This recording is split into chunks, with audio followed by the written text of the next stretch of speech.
ओ अमृत ध्यान साधना प्रभात सत्संग में आप सभी साधक साधिकाओं का, उपासक उपासिकाओं का हार्दिक स्वागत है। आइए पूर्व की भांति आज के ब्रह्म मुहूर्त में, ब्रह्म वेला में भी हम उस महान प्रभु सच्चिदानंद के अनंत नामों में से किसी एक नाम का गुणगान करते हुए जगत में, जीवन में, शरीर में, सृष्टि में उस महान विधाता के प्रेम को, करुणा को, कृपाओं को अनुभव करते हुए अपने अंतःकरण को, हृदय को, आत्मा को उस दीनदयाल करुणा सिंधु भक्तवत्सल भगवान की भावना से पावन पवित्र करें।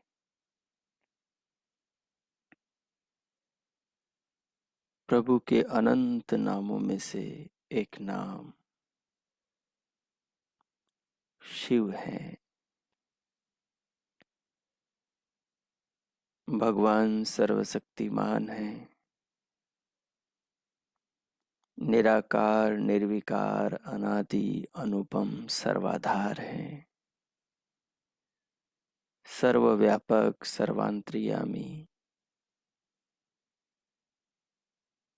अजर, अमर, अभय, नित्य, पवित्र, सृष्टि करता है। उस महान प्रभु के अनंत गुण हैं और उन भगवान की अनंत कृपाएं हैं जिनका जीवन और जगत में कोई और छोर नहीं है।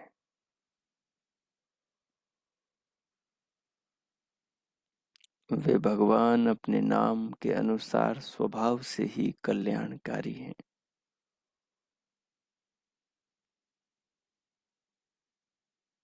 उस महान शक्तिमान प्रभु के निराकार, निर्विकार विधाता का एक महान स्वरूप, उनका ये नाम शिव, शिव नाम से भगवान का एक महान स्वरूप हमारे सामने, एक चित्र, एक भाव हमारे हृदय में, हमारे अंतःकरण में उभर आता है कि प्रभु कृपालु हैं, प्रभु करुणा के सागर हैं, प्रभु दीन दयाल हैं, प्रभु सब अनाथों के नाथ है, प्रभु करुणा सागर है।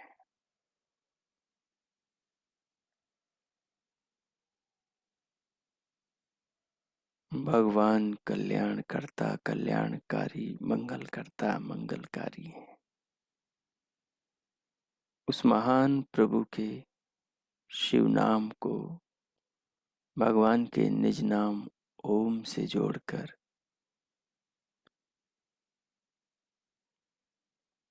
जब हम प्रभु का जप करते हैं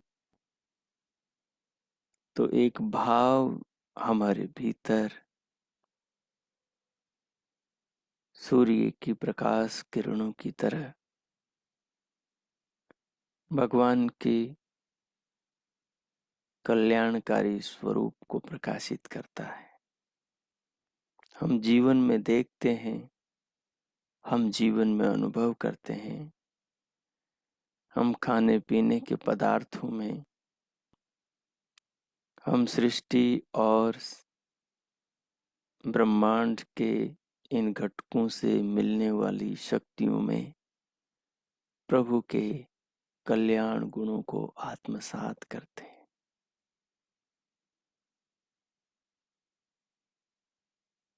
भगवान का कल्याणकारी स्वरूप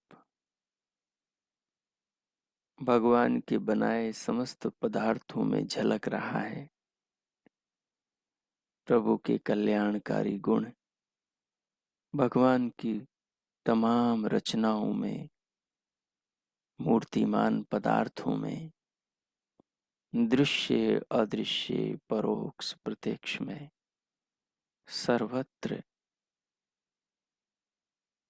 अनुभव में आ रहा है कि भगवान के बनाए समस्त पदार्थ भगवान ने समस्त प्राणियों के कल्याण की भावना से बनाए हैं।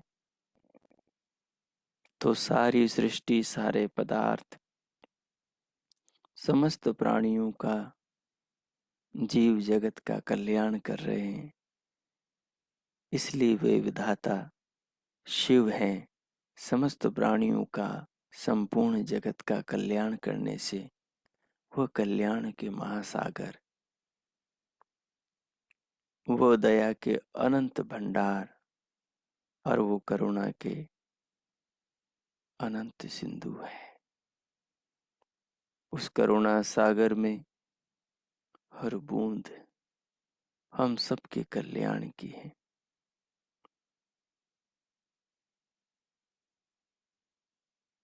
जैसे सूर्य कल्याण का प्रतीक है, जैसे चंद्रमा कल्याण का प्रतीक है, जैसे ऋतुएं कल्याण के प्रतीक है, जैसे ऑक्सीजन कल्याण के प्रतीक है, जैसे धरती, आकाश, जल, अग्नि, वायु, पहाड़, पर्वत, सागर, नदियां, वृक्ष, लताएं, फल फूल, कंदमूल, दुधारू गोएं, वेद का ज्ञान और ध्यान में मिलने वाला ये सुख, ये आनंद, ये सब तो कल्याणकारी है ना। ये सब कहाँ से आ रहे हैं? इनका स्रोत कौन है? ये किसकी व्यवस्था के हाथों से गढ़कर आ रहे हैं, बनकर आ रहे हैं? इनका स्रोत कौन है? इनका स्रोत वही सच्चिदानंद प्रभु भगवान शिव है, संपूर्ण ब्रह्मांड का पिता, संपूर्ण प्राणियों का स्वामी, चर अचर समस्त जगत विश्व ब्रह्मांड में सर्वव्यापक, सर्वांतर्यामी विधाता ही शिव है। ये सारा जगत भगवान ने हम आत्माओं के कल्याण के लिए ही तो बनाया है। इसलिए सारा विश्व हमारा कल्याण कर रहा है, हमारे मंगल में लगा है, हमारे हित में लगा है। अब हम अज्ञान पूर्वक, ज्ञान को ग्रहण न करके अज्ञान की शरण में रहते हुए अपना अकल्याण करें, अपना नाश करें, अपने आप को दुख पहुंचाएं, अपनी हानि करें, तो उसमें भगवान क्या करे? हम जानबूझ करके अपना नुकसान करें, पतन करें, नाना प्रकार के दुखों में, नरकों में खुद चले जाएं, तो उसमें भगवान की क्या करते? भगवान तो शिव है, वो तो सदैव कल्याण कर रहे हैं। उन्होंने ज्ञान जीवन को जानने के लिए दिया। जो ज्ञान जीवन को जानने समझने के लिए दिया, हमने उस ज्ञान का ग्रहण नहीं किया। जिस ज्ञान को जीवन में धारण करके जीवन को जीने का ईश्वर ने आदेश दिया, हमने उस ज्ञान को जीवन में न तो जाना, न धारण किया, न तदनुसार पूरी तरह हम वैसे जिए। इसलिए हमारे जीवन में सुख कम है, इसलिए हमारे जीवन में ज्ञान के चक्षु कम खुले हैं, इसलिए हमें आजू बाजू, आगे पीछे, ऊपर नीचे, न जाने कहाँ कहाँ भीतर बाहर से दुख घेर लेते हैं। उनकी वजह भगवान नहीं, उनकी वजह हम स्वयं हैं। उनकी वजह हमारी अल्पज्यता है, हमारा अधूरा ज्ञान है, हमारा भ्रांतिपूर्ण ज्ञान है, और हमारा अज्ञान उसका कारण है, मिथ्या ज्ञान उसका कारण है। जब आदमी में मिथ्या ज्ञान होता है तो वो राग द्वेष करता है। राग द्वेष करता है तो उसका फल सुख और दुख मिलता है। सुख और दुख मिलता है तो उन्हीं के पीछे धर्म अधर्म करने में भागा रहता है। जितना उनके पीछे भागता है उतना ही उल्टा दुखों से सुखों से घिरता जाता है। जो भगवान का वेद ज्ञान जीवन में अपनाता है, धारण करता है, तदनुसार जीवन जीता है, वो दुखों से बच जाता है। उसका रास्ता, उसका पथ केवल सुख शांति कल्याणकारी होता है। सो आइए इस महान भाव को भीतर धारण कीजिए कि भगवान के कल्याण के गुण भगवान के समस्त पदार्थों में आए हुए हैं। भगवान अपने शरीर, इस ब्रह्मांड, इस सृष्टि से ही हमें सुख देते हैं, हमारा कल्याण करते हैं। सूर्य को भगवान माध्यम बनाकर हमारे ऊपर सुखों की वर्षा करते हैं। चंद्रमा को भगवान माध्यम बनाकर हमारे ऊपर सुखों की वर्षा करते हैं। वृक्ष वनस्पति औषधियों को भगवान बनाकर फल सब्जियों के द्वारा, औषधियों के द्वारा, अन्न अन्नादि पदार्थों के द्वारा हमारा कल्याण करते। सागर सरिताओं के द्वारा, नदियों के द्वारा और आकाश से बरसते बादलों के द्वारा हमारा कल्याण करते। सो भगवान सृष्टि में नाना प्रकार से हमारा कल्याण कर रहे हैं। कल्याण के माध्यम प्रकृति है, सृष्टि है, संसार की वस्तुएं हैं। इन सब में जो सुख दिखाई दे रहा है, इन सब में जो हमारे जीवन की साधनता, हमारे जीवन की रक्षा, हमारे जीवन की शक्ति छिपी हुई है, जो इनसे हमें प्राप्त होती है, वो सब भगवान की कल्याणकारी व्यवस्था है। इन सब में हम कल्याण को देखें, प्रभु को देखें। ये सारी वस्तुएं शिव है, क्योंकि इन सब में शिव समाया हुआ है, क्योंकि शिव तो सर्वव्यापक है। मैं भगवान शिव कैलाशपति महाराजा शिव की बात नहीं कर रहा। मैं पार्वती के पति कार्तिकेय के पिता की बात नहीं कर रहा। मैं कैलाशपति महाराजा शिव के संबंध में नहीं कह रहा हूँ। मैं कह रहा हूँ सच्चिदानंद प्रभु के संबंध में, जो अखिल ब्रह्मांड का पिता है, जो आदि अनादि से परे है, जो शाश्वत सनातन है, जो अनंत गुणों को धारण करने वाला विधाता है। उस महान प्रभु के प्रति हमारे भीतर ये श्रद्धा होनी चाहिए। सो आइए अब जिस आसन में आप बैठे हैं, जो आलती पालथी आपने लगा रखी है, उससे अनुभव करें। और जिस जिसको अनुभव करें उसमें भगवान के कल्याण गुणों को देखें। भगवान की बनाई हर वस्तु से हमारा कल्याण हो रहा है। हर वस्तु हमें सुख देने के लिए, हमारे कल्याण का साधन भगवान ने उस वस्तु को बनाया है। ये पूरा जीवन संसार रूपी भवसागर से पार होने के लिए दिया है। और ये संसार में इसलिए लाए हैं कि हम इस संसार में आकर संसार में भगवान के वैभव को, उनके कल्याणकारी महान स्वरूप को और शरीर को पाकर हम अपनी आत्मा के यथार्थ स्वरूप को जाने, उसका साक्षात्कार करें। बिना सृष्टि और शरीर के, संसार में बिना जन्म लिए हम अपनी आत्मा को प्रकृति के 24 विकारों और विधाता परमात्मा को नहीं जान सकते। सो इसलिए आसन को अनुभव करो, पूरे शरीर को अनुभव करो, तो इस शरीर रूपी कल्याण की नौका के संबंध में विचार करो।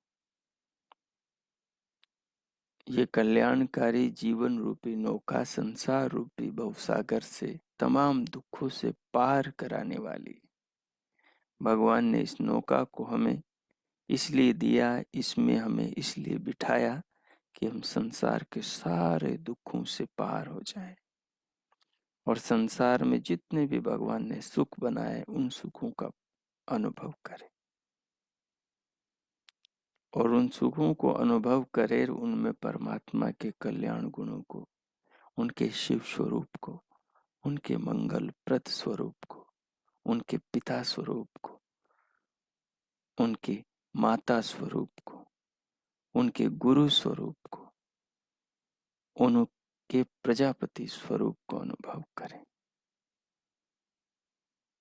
तो सिर से पांव तक पूरी देह को अनुभव करें। शरीर को अनुभव करते हुए आती जाती श्वास को गहरा लंबा लयबद्ध करें और धीरे धीरे दोनों नथुनों से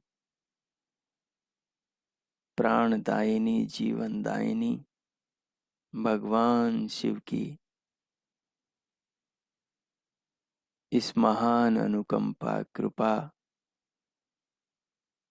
प्राण शक्ति को भगवान की कृपा के रूप में अनुभव करते हुए भीतर लेते हुए इसको महसूस करें। धीरे धीरे लें और अनुभव करें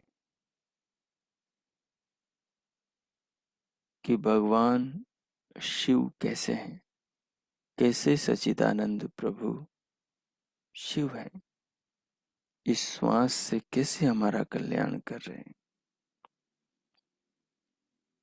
श्वास को बाहर से भीतर ला रहे हैं और भीतर 10 प्राणों की ज्योतियां जला रहे हैं और वो 10 प्राण पूरे शरीर को जीवन दे रहे हैं। ये जो 10 प्राण हैं, ये भी तो भगवान के कल्याणकारी उपकरण हैं जो शरीर में काम कर रहे हैं। ये 10 जो ज्योतियां हैं, जो देह में संपूर्ण शरीर के संस्थानों को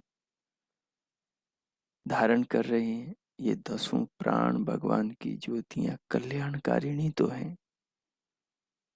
इसे अनुभव करें। जो शरीर के अंदर बाहर चर्म है, रस रक्त मांस मज्जा अस्थि मेद है, ये सब इस नौका के पुर्जे हैं, शरीर रूपी नौका के पुर्जे हैं। ये सब तो कल्याणकारी हैं। इनसे, इनके बिना कैसे हमारा कल्याण हो सकता है। इन सब से तो हमें सुख मिल रहा है, ये सुख ही तो कल्याण है। शिव का मतलब है सुख। जहां जहां सुख है वहां वहां शिव है। जिसमें सुख है वो सुख शिव की व्यवस्था से, उसकी व्यवस्था रूपी हाथों से बना है। कोई भी फल,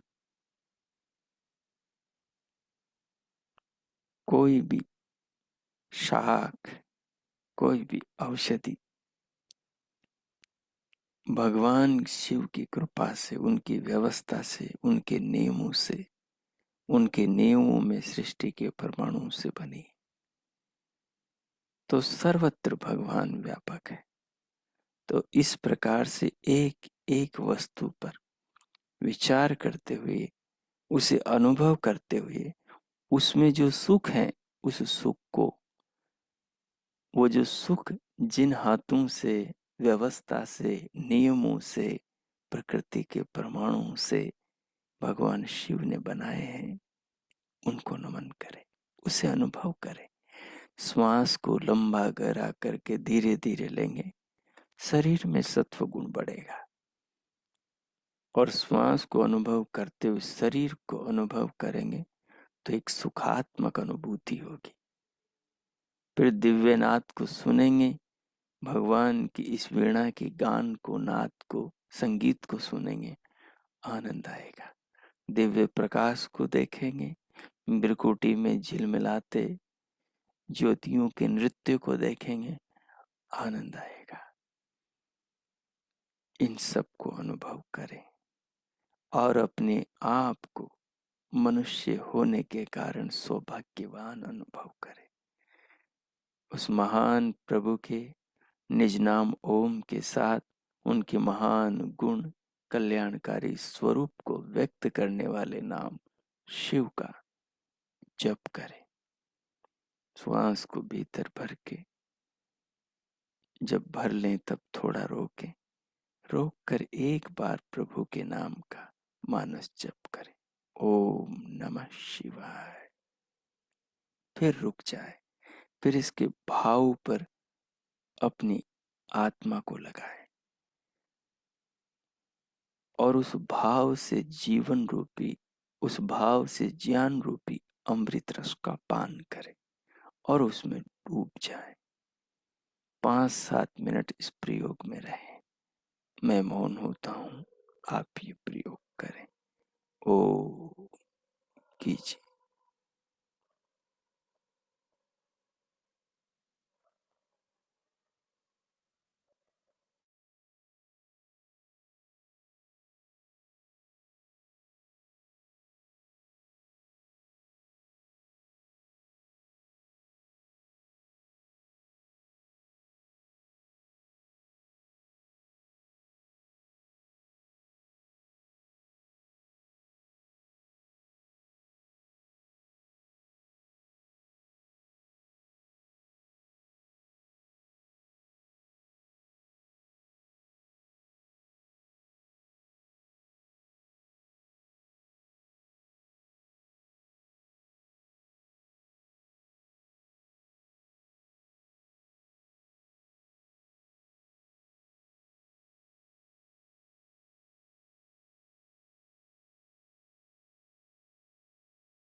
ओ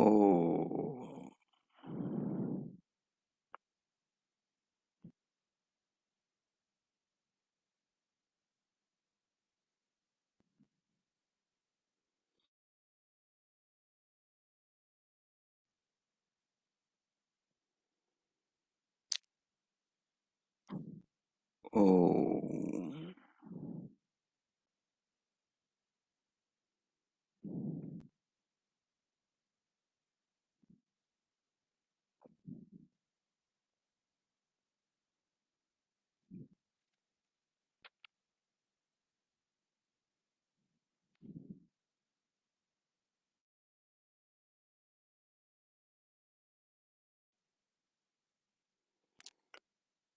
इस प्रकार उस महान प्रभु शिव के कल्याणकारी स्वरूप का जगत के पदार्थों में, जीवन में भगवान की व्यवस्था और उनके नियमों में, शरीर में, शरीर के भीतर के पदार्थों में, अंग प्रत्यंगों में, उनसे मिल रहे लाभों में, जीवन जगत में सर्वत्र देखते हुए, अनुभव करते हुए भगवान के महान स्वरूप को उनके नाम के द्वारा अपने ध्यान का विषय बनाते हुए अब हम आगे महान ऋषियों के हृदय में भगवान ने स्वयं अपने स्वरूप को प्रकट करते हुए उन ऋषियों को और आगे आने वाली सारी मनुष्य प्रजातियों को शिव बनने की प्रेरणा दी है। हर स्त्री पुरुष को शिव बनने की प्रेरणा दी है। भगवान सच्चिदानंद प्रभु अपने समान ही सबको कल्याणकारी बनाना चाहते। प्रभु सबको उपदेश दे रहे कि तुम भी मेरे समान शिव बनो, शिवा बनो और इस जगत को, इस राष्ट्र को, इस विश्व को अपने कल्याण गुणों से सुखी करो। धरती पर सुख हो, शांति हो, सब और फुलवारी हो, सब और दूध दही की नदियां बहें, सब और सुख शांति अमन चैन हो, सब और बंधुत्व हो, सब और अपनापन स्नेह हो, सब और दुधारू गौवें हो, सब और धरती पर खुशियां खुशियां, आनंद ही आनंद हो। भगवान कहते हैं कि तुम भी शिव बनो, शिवा बनो और समस्त प्राणियों को अपने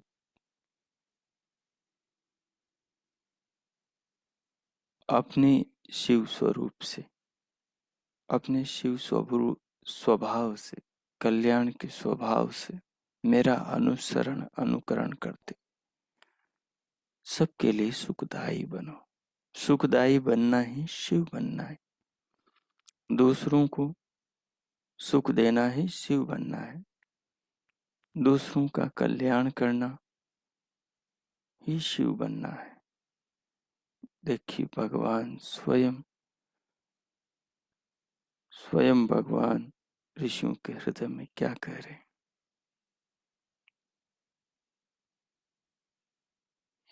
हमने पीछे जाना, हमने पीछे इस महान तत्व को समझा कि वे जो विधाता परमेश्वर है, वे संपूर्ण संसार को सुख देने से शिव कहलाते हैं।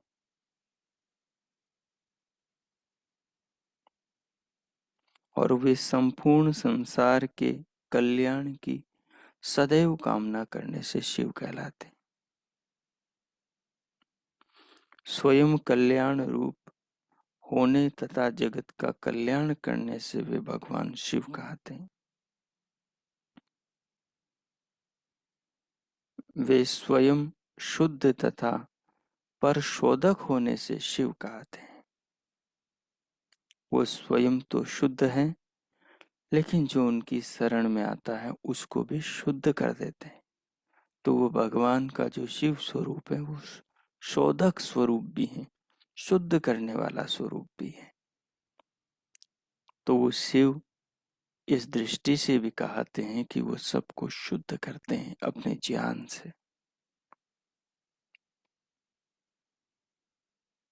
और वो सुख स्वरूप होने से शिव कहते हैं, क्योंकि शिव जो शब्द है जिससे शिव बना है, उस शब्द का अर्थ सुख है।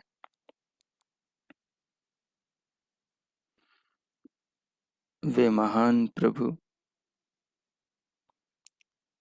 श्वयति सर्वं जानाति सर्वं व्याप्नोति वाह स शिव, अर्थात सर्वज्ञेय तथा सर्वव्यापक होने से वे भगवान शिव कहते हैं।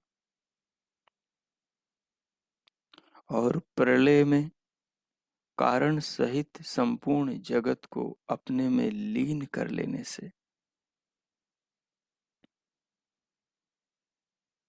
संपूर्ण जगत को कार्य सृष्टि में धारण करने से, और जब जीवों को ये सुख देने में असमर्थ हो जाएं, तब प्रलय काल में सबको अपने भीतर धारण करने से वे शिव कहते हैं। इस जगत का आधार वो हैं, लेकिन उनका आधार और कोई नहीं, वो स्वयं ही है। शेते सर्वं कल्याण सहितम, शेते सर्वं कारण सहितम जगत अस्मिन् इति शिवः सर्वाधार स्वयं च निराधार। वो भगवान सबका आधार है और वो स्वयं निराधार है। वो किसी के आश्रित नहीं है, सब उनके आश्रित है, सब उनके आश्रित हैं।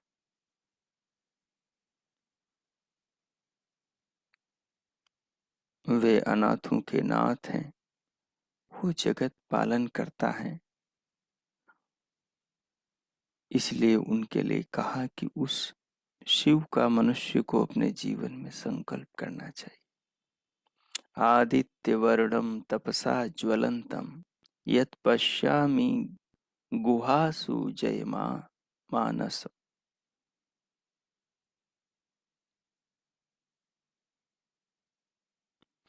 शिवरूपं शिवमुदितं शिवालयं तन्मे मनः शिवसंकल्पमस्तु। कहते हैं आदित्य वर्णम तपसा ज्वलंतम यत् पश्यामि गुहासु जायमानम शिवरूपम शिवमुदितं शिवालयं तन्मे मनः शिवसंकल्पमस्तु। आदित्य वर्णम, सूर्य के सदृश वे भगवान वर्ण करने योग्य है। हर व्यक्ति सूर्य की प्रतीक्षा करता है, सारे जीव जंतु सूर्य की प्रतीक्षा करते हैं। सारा जगत अंधकार से आवृत हुआ सूर्य के इंतजार में प्रतीक्षारत है। सूर्य जैसे ही आता है, सारे फूल कलियां सब मुरझाए पौधे फिर से सजीव हो उठते हैं, फिर से अपने पंख फैला लेते हैं। पक्षी गान करने लगते हैं और आकाश में नृत्य करने लगते हैं, उड़ने लगते हैं। तितलियां फूलों पर, भंवरे फूलों पर मंडराने लगते हैं। बछड़े अपनी माओं की ओर दौड़ने लगते हैं और माताएं अपने बच्चियों को रंभा रंभा कर पुकारने लगती। सूर्य उदय होता है और बच्चे सब माता के साथ चूल्हे को घेर कर बैठ जाते हैं। सूर्य उदय होता है और पक्षी चहचहाने लगते हैं। सब सूर्य की, प्रकाश की, सुख की, आनंद की प्रतीक्षा में रहते हैं। तो सूर्य साक्षात शिव है।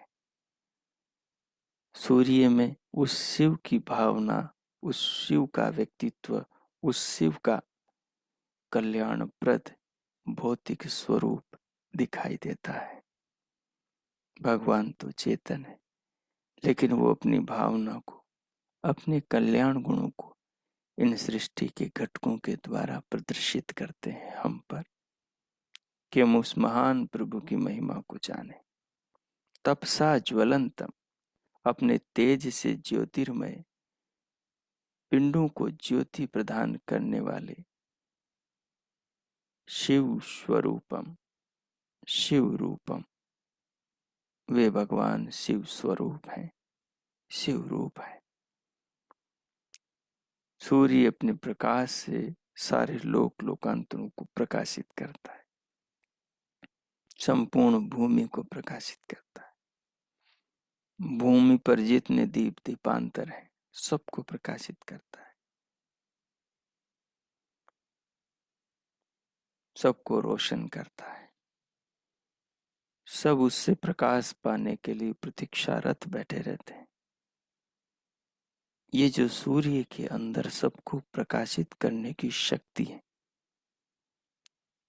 ये उसी महान प्रभु शिव की है, क्योंकि वे भगवान सुख स्वरूप हैं और सूर्य समस्त प्राणियों के जगत के सुख को बढ़ाता है, सुख को उत्पन्न करता है। सूर्य के अभाव में, उसकी रश्मियां, उसकी किरणों के अभाव में जीवन संभव नहीं है। आकाश में बादल नहीं बनेंगे, सागर का जल वाष्प नहीं बनेगा, बादल नहीं बनेंगे तो बरसात नहीं होगी, वर्षा नहीं होगी तो नदियां नहीं बहेगी, पृथ्वी की प्यास नहीं बुझेगी, नहीं बुझेगी तो फिर वनस्पति औषधियों का जन्म नहीं होगा, और वनस्पति औषधियां जन्म नहीं लेंगी तो फिर अन्न आदि कुछ खाने पीने को नहीं रहेगा, तो जीवन नहीं होगा, जीवन नहीं होगा तो सब समाप्त हो जाएगा। इसलिए सूर्य को पूरे सौर परिवार का पिता कहा है, इसलिए सूर्य को हम सबका पिता कहा है। ये भुवन भास्कर भगवान सूर्य नारायण साक्षात उस विधाता की पहचान कराता है। ये तो जड़ है, लेकिन इस जड़ में, इसके एक एक कण में वो सच्चिदानंद प्रभु शिव रूप में बसा हुआ है। इसकी एक एक रश्मि में वही कल्याणकारी शिव स्वरूप में हमें प्रकाशित कर रहा और जीवन दे रहा है। सूर्य की रश्मि के बिना कोई भी बीज अंकुरित नहीं हो सकता, कोई भी फूल खिल नहीं सकता, कोई भी प्राणी जीवन नहीं पा सकता। इसलिए भगवान का ये सुख स्वरूप है, शिव स्वरूप है। शिवालयम, भगवान कल्याण की निधि है, कल्याण के सागर है। विद्यालयम, जहाँ विद्या होती है उसको विद्यालयम बोलते हैं। जलाशयम, जहाँ जल होता है, जल रहता है, उसको जलाशय बोलते हैं। करुणालयम, जिसमें करुणा भरी हो, प्रेम भरा हो, स्नेह भरा हो, उसको करुणालय बोलते हैं। और शिवालयम, जहाँ शिव भरा हो, यानी सुख भरा हो, उसको शिवालयम बोलते हैं। ये संपूर्ण ब्रह्मांड शिवालय है, क्योंकि इसमें शिव भरा हुआ है। भगवान शिव इसमें सर्वत्र व्यापक है। जो सर्वत्र व्यापक है वो सच्चिदानंद प्रभु शिव रूप में संपूर्ण जगत का कल्याण कर रहा है। वो व्यक्ति नहीं, शरीरधारी नहीं, वो निराकार पार ब्रह्म परमेश्वर अपने अनंत स्वरूप से दिव्य स्वरूप से सारे जगत को धारण किए हुए हैं। फिर आगे कहा, शिवम इति उदितम, शिवम इति उदितम, संसार के कल्याण करता होने से, सुख स्वरूप होने से, लोक हित की कामना करने से, अथवा प्रलय के पश्चात भी बचे रहने से, जिन्हें शिव कहते हैं और जिन्हें गृहासु जायमानम पश्यामि, मैं अंतकरण में, अपने हृदय गुहा में, गुहासु जायमानम पश्यामि, अपने अंतकरण में, हृदय गुहा में प्रादुर्भूत ज्ञान के द्वारा विराजमान देखता हूँ। वे शिव मैं मनः, मेरे मन को शिव संकल्पम, शुभ संकल्प वाला अस्तु बनावे।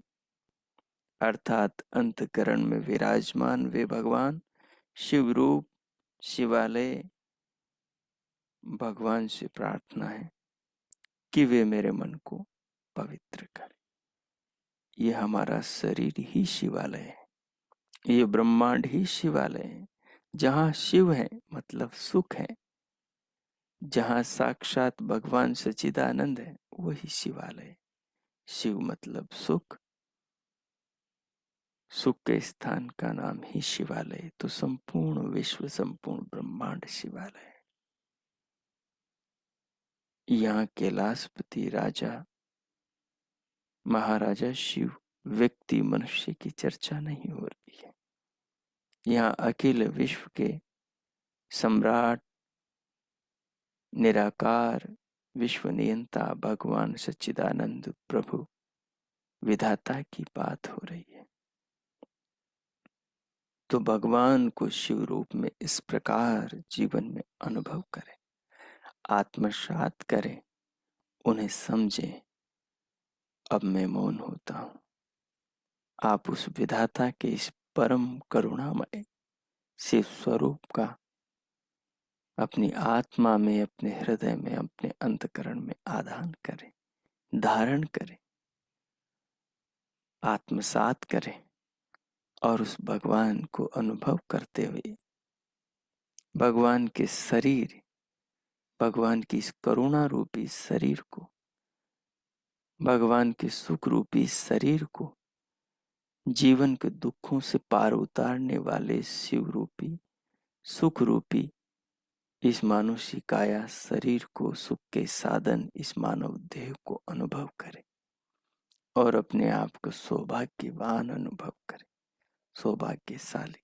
इन सब का श्रेय, इन सब का धन्यवाद भगवान के प्रति अर्पण हृदय से नम्र और विनम्र होकर करें। अपनी भावनाओं को, अपनी श्रद्धा को, अपनी कृतज्ञताओं को उस महान प्रभु सच्चिदानंद प्रभु शिव के प्रति अर्पण करें। ओ कीजिए।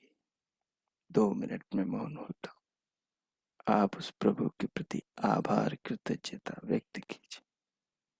ओ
हो।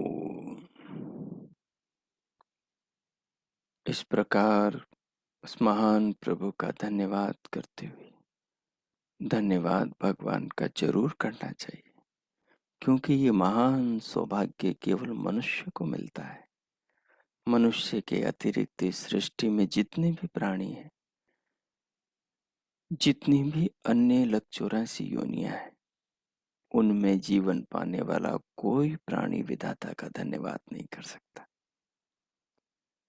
ये धन्यवाद करने का सौभाग्य, भगवान का गुणगान करने का सौभाग्य, भगवान के ज्ञान और जीवन में उनके विस्तार और ब्रह्मांड में उनकी व्यवस्था और नियमों का चिंतन का आनंद केवल मानव, केवल मनुष्य ले सकता है। ये सौभाग्य हमें सहज प्राप्त है। ये हमारे लिए अत्यंत आनंद का और महान अवसर का विषय है। इसका हमें अवश्य लाभ उठाना चाहिए। अब इस महान भाव के साथ, भगवान शिव के भाव के साथ, भीतर से अपनी जागरूकता को देह के ऊपर, शरीर के अंग प्रत्यंगों पर लाए। पूरे शरीर को अनुभव करें। शरीर को अनुभव करते हुए अब शांति पाठ करेंगे।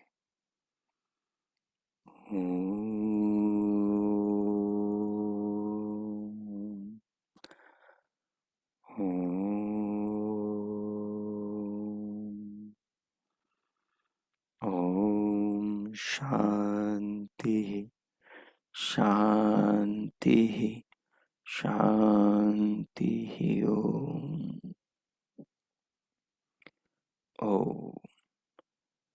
आप सबका आज का दिन शुभ हो, मंगलमय हो।